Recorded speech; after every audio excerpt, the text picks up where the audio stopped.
आप देख रहे हैं न्यूज नाउ 24/7। ताज़ा खबरों के लिए हमारे साथ बने रहें। कांग्रेस सांसद मनीष तिवारी ने राष्ट्रीय खेल प्रशासन विधेयक 2025 को पूरी तरह असंवैधानिक करार दिया। उन्होंने कहा कि ये सरकार की विधायी क्षमता से परे है, क्योंकि राज्य सूची की प्रविष्टि 33 खेलों के संबंध में कानून बनाने की शक्ति राज्यों को प्रदान करती है। उनके अनुसार भारत सरकार के पास खेल संघों पर कानून बनाने का कोई अधिकार नहीं है, फिर भी वो संदिग्ध संवैधानिक प्रविष्टियों और दिल्ली व मद्रास उच्च न्यायालय के कुछ फैसलों का सहारा लेकर इसे सही ठहराने की कोशिश कर रही है। तिवारी ने दावा किया कि मौजूदा स्वरूप में यह विधेयक कानूनी कसौटी पर खरा नहीं उतरेगा और इसे बीसीसीआई को सरकार के प्रशासनिक ढांचे के दायरे में लाने के प्रयास के रूप में देखा। बीसीसीआई का क्या है, थोड़ा सा बताएं। Well, I was supposed to oppose the introduction of the bill, but because the House was not in order, I was unable to do so. The bill is entirely unconstitutional. It is beyond the legislative competence of the government. Entry 33 of the state list gives powers to the states to legislate with regard to sports. The government of India has absolutely no power to legislate with regard to sporting federations for the reasons that I have explained.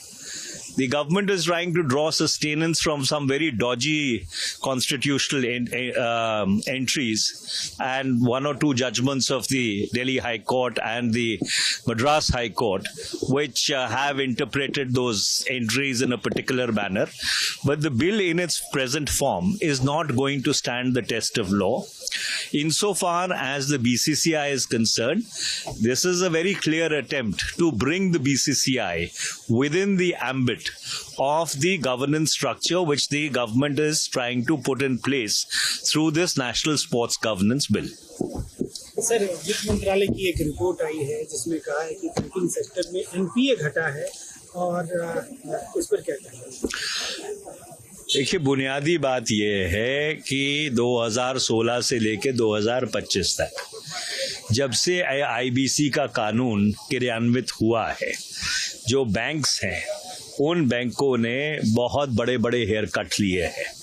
बड़े बड़े धनपशु जो बहुत बड़े बड़े कर्ज लिया जिन्होंने लिए हैं, कौड़ियों के दाम पर छूट गए हैं। सरकार को ये बताना चाहिए कि पिछले 10 वर्ष में 9 वर्ष में जब से आईबीसी का कानून क्रियान्वित हुआ है, कितने ऐसे लोग हैं जिन्होंने बैंकों से कर्जे लिए थे और 4-5% पैसा देकर वो पूरी तरह से छूट गए हैं और बैंकों को बहुत भारी नुकसान इसके वजह से हुआ है।